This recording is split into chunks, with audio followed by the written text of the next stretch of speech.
Welcome guys. இன்றைக்கி நம்ம வீடியோவில் ஆர்த்ரோகிரைபோசிஸ் மல்டிப்ளெக்ஸ் கன்ஜெனிட்டா இந்த கண்டிஷன் பற்றி தான் டீட்டெயிலாக பேச போகிறோம். ஸோ இந்த ஆர்த்ரோகிரைபோசிஸ் இந்த வேர்டு இருக்கு இல்லையா, ஸோ இது பார்த்தீங்கன்னா க்ரீக் வேர்டு. ஸோ ஆர்த்ரோ அப்படின்னாலே ஜாயிண்ட்டுன்னு அர்த்தம், கிரைபோசிஸ் அப்படின்னா பெண்டு. ஓகேவா, ஸோ ஜாயிண்ட் பெண்ட் ஆயிருக்கு இல்லையா, ஸோ அதை தான் இந்த டேர்ம் குறிக்குது. ஓகேவா, ஸோ மல்டிபிள் கன்ஜெனிட்டா அப்படிங்கிறனால நிறைய ஜாயிண்ட்ஸ் வந்து ஒரே டயத்தில் பேர்த் ஆகும்போது எல்லாமே வந்து பெண்டாக இருக்கிறது தான் நம்ம ஆர்த்ரோகிரைபோசிஸ் மல்டிபிள் கன்ஜெனிட்டா அப்படின்னு சொல்கிறோம். ஓகேவா, பிறக்கும்போது நிறைய ஜாயின்ட்ஸ் பெண்டாக இருக்கும்.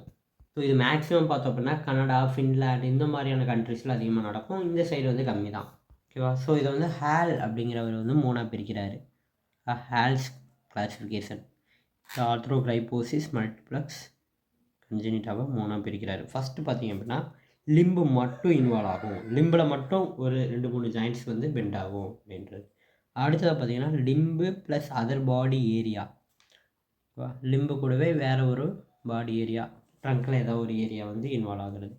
தேர்டாக பார்த்தீங்கன்னா லிம்பு ப்ளஸ் சிஎன்எஸ் இன்வால்மெண்ட் இருக்கும். இந்த மாதிரி 3 டைப்பாக கிளாஸிஃபை பண்ணுறாரு. ஓகேவா, ஸோ இதெல்லாம் இருக்கட்டும். ஏன் இது வந்து கன்ஜெனிட்டலாக நமக்கு இந்த மாதிரி ஒரு ஜாயின்ட் பெண்டிங் நடக்குது அப்படின்னு பார்த்தீங்கன்னா, நமக்கு யூஸ்வலாக எல்லா சில்ட்ரனுமே தன்னுடைய 8th வீக்கில் ஃபீட்டல் மூமெண்ட் வந்து இருக்கும்.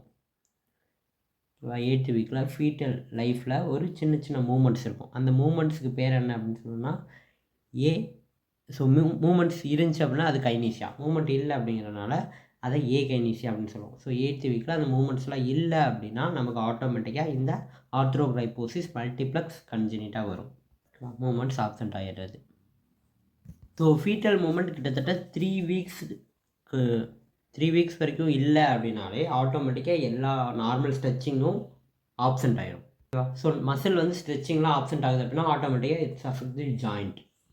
ஸோ இதெல்லாம் சொல்லிட்டு இருக்காங்க. ஆனால் இதோடைய பர்டிகுலர் கரெக்டான காசஸ் இன்னும் வந்து பார்த்திங்க அப்படின்னா அன்னோனாக தான் இருக்குது.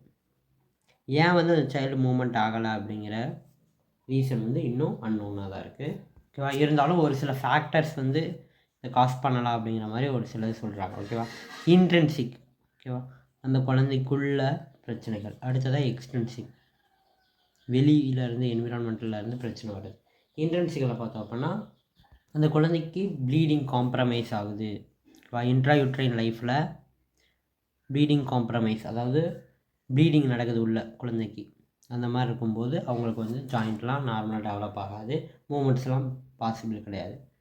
ஓகேவா, அதே போல் ட்வின்ஸாக இருக்காங்க அப்படிங்கிற பட்சத்தில் 2 குழந்தைக்கும் போகிறப்ப ப்ளட் சப்ளை கம்மியாக இருக்கும். ஸோ அடுத்ததாக amniotic bonds.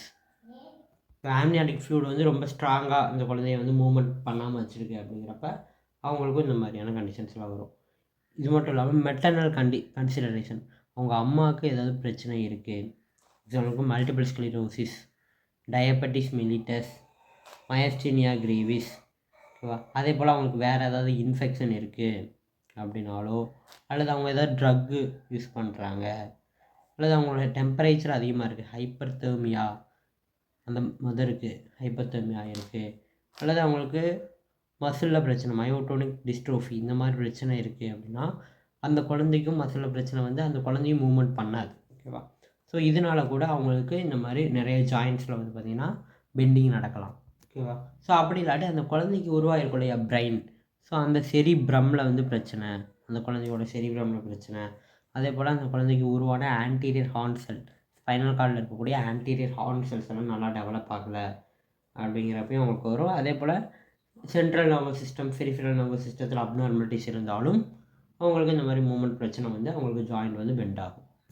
Not only nerve, இப்போ நர்வெல்லாம் கரெக்டாக இருக்குது ஆனால் மசில் வேலை செய்யலை அப்படிங்கிறப்பையும், மசில் டெஃபெக்ட்ஸ் வேறு ஏதாவது இருந்துச்சு அப்படின்னாலும் அந்த குழந்தைக்கு வந்து இந்த மாதிரி பிரச்சனைலாம் வரும். இப்போ மசிலும் நல்லா தான் இருக்குது அப்படிங்கிறப்ப டேரெக்டாக ஸ்கெலிட்டல் பிரச்சனை, போன் வீக்காக இருந்திருக்கும், அதனால் வந்து ஈஸியாக அந்த பெண்டிங்லாம் நடக்கும்.